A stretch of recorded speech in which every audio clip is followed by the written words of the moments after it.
টাকা আয় হচ্ছে প্রচুর, কিন্তু মাসের শেষে ব্যাংক ব্যালেন্স শূন্য। ব্যবসা বা চাকরি থেকে প্রতি মাসে টাকা আয় করছেন বেশ ভালোই, কিন্তু মাসের শেষে যখন হিসাব মেলাতে যাচ্ছেন তখন কি দেখছেন? ব্যাংক ব্যালেন্স পুরো শূন্য।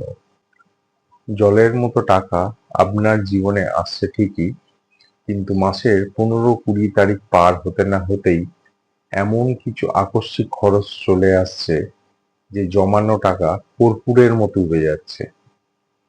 অনেক মানুষই হতাশা নিয়ে বলেন যে, দাদা, আমার ইনকাম বা স্যালারি যথেষ্ট ভালো, সৎ পথে খাটছি, কিন্তু টাকা যেন আমার হাতে কিছুতেই টিকতে চায় না। টাকা আসার আগেই খরচের রাস্তা তৈরি হয়ে থাকে। অনেকে ভাবেন এটা হয়তো শুধুই তাদের ভুল ফিনান্সিয়াল প্ল্যানিং, বাজে খরচ বা ব্যাড লাক। কিন্তু জ্যোতিষশাস্ত্র বলছে মানুষের জীবনে টাকা আসার পরেও সঞ্চয় না হওয়া, হাত খালি হয়ে যাওয়া এবং ব্যাংক ব্যালেন্স শূন্য থাকার পেছনে কিন্তু গ্রহ ও ভাবের অশুভ প্রভাব থাকতে পারে। আজকের ভিডিওতে জানবো এর পিছনের জ্যোতিষীয় কারণ কি এবং এর থেকে মুক্তির সহজ ঘরোয়া ও রত্নভিত্তিক প্রতিকারগুলো কি কি। জ্যোতিষশাস্ত্র অনুযায়ী আমাদের জন্মকুণ্ডলীর দ্বিতীয় ভাব হলো ধন, সঞ্চয় ও ব্যাংক ব্যালেন্সের প্রধান ঘর।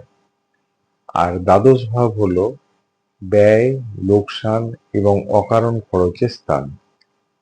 যখনই দ্বিতীয় ভাবের চেয়ে দ্বাদশ ভাব বেশি সক্রিয় বা অশুভ হয়ে ওঠে, তখনই মানুষ টাকা ধরে রাখতে পারে না। এছাড়া যে গ্রহগুলো এর জন্য দায়ী সেগুলো হলো রাহু। রাহু হলো আকস্মিকতা, বিভ্রান্তি এবং অনিয়ন্ত্রিত ইচ্ছার কারক। রাহু যদি দ্বিতীয় ভাব বা ধনস্থানের সাথে যুক্ত হয়, তবে মানুষের হাতে টাকা এলেই সে এমন কিছু ভুল সিদ্ধান্ত বা ফাটকা জায়গায় টাকা খরচা করে ফেলে, যার ফলে জমানো টাকা নিমেষে শেষ হয়ে যায়। এছাড়া রাহুর দশায় হঠাৎ কোনো বড় খরচ এনে দেয়। শুক্র ও বৃহস্পতি। বৃহস্পতি হলো ধন ও ভাগ্যের কারক এবং শুক্র হলো সমৃদ্ধি ও বৈভবের কারক। কুণ্ডলিতে এই দুটো গ্রহ যদি অত্যন্ত দুর্বল বা পাপক গ্রহ দ্বারা পীড়িত থাকে, তবে মানুষের উপার্জনের ভাগ্য থাকলেও সঞ্চয়ের ভাগ্য থাকে না। লক্ষ্মী ঘরে এলেও স্থির হন না। শনি বা দ্বাদশে পাপক গ্রহ।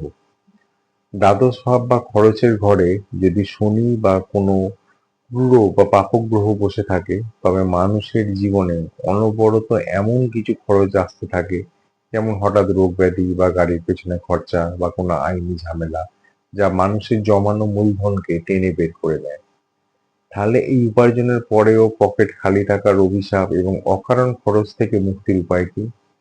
প্রথমে কিছু সহজ কিন্তু অত্যন্ত শক্তিশালী ঘরোয়া ও বাস্তু প্রতিকারের কথা বলি, যা আপনার ঘরের পজিটিভ এনার্জিকে চাঙ্গা করবে এবং ধন ধরে রাখতে সাহায্য করবে। ঘরের লক্ষ্মীকে স্থির রাখতে এবং শুক্র বৃহস্পতির শুভ শক্তি বাড়াতে প্রতিদিন সন্ধ্যাবেলায় বাড়ির উত্তর পূর্ব কোণে বা ঠাকুর ঘরে একটি ঘিয়ের প্রদীপ জ্বালান। নিজের মনের চঞ্চলতা ও আকস্মিক খরচের জেদ নিয়ন্ত্রণে রাখতে প্রতিদিন 5 থেকে 10 মিনিট ধ্যান বা প্রাণায়াম করলে খুব ভালো ফল মিলবে। এর পাশাপাশি বাস্তুমতে আপনার টাকা রাখার আলমারি বা লকারটি ঘরের দক্ষিণ দেয়ালে এমনভাবে রাখুন যেন তা খোলার সময় উত্তর দিকে মুখ করে খোলে। অযথা বুধ বা শুক্রবার কাউকে ধার দেবেন না। এখন বলি জ্যোতিষীয় রত্ন ও মূলের প্রতিকার সম্পর্কে। বৃহস্পতি এবং শুক্রের শুভ শক্তি বাড়িয়ে সঞ্চয়ের ভাগ্য উন্নত করতে কিছু বিশেষ রত্ন ও মূল ধারণ করা যায়।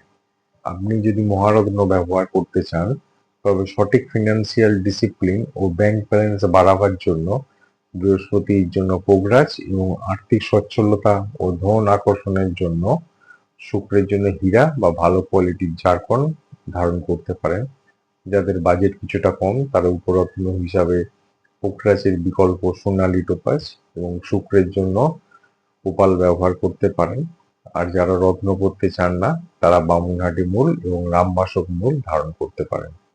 সবশেষে বলবো, জীবনের নানা সমস্যায় জ্যোতিষশাস্ত্র কিন্তু এক বিশ্বস্ত পথপ্রদর্শক। তাই সঠিক প্রতিকারের জন্য সবার আগে পদক্ষেপ নেওয়া প্রয়োজন। আর নিজের সামর্থ্য অনুযায়ী প্রতিকার করুন, অযথা বেশি খরচ করার দরকার নেই।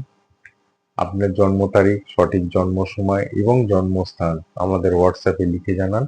আর ঘরে বসেই জেনে নিন আপনার এই উপার্জিত টাকা সঞ্চয় করার এবং অকারণ খরচ বন্ধ করার নির্দিষ্ট ও সঠিক প্রতিকারটি কি।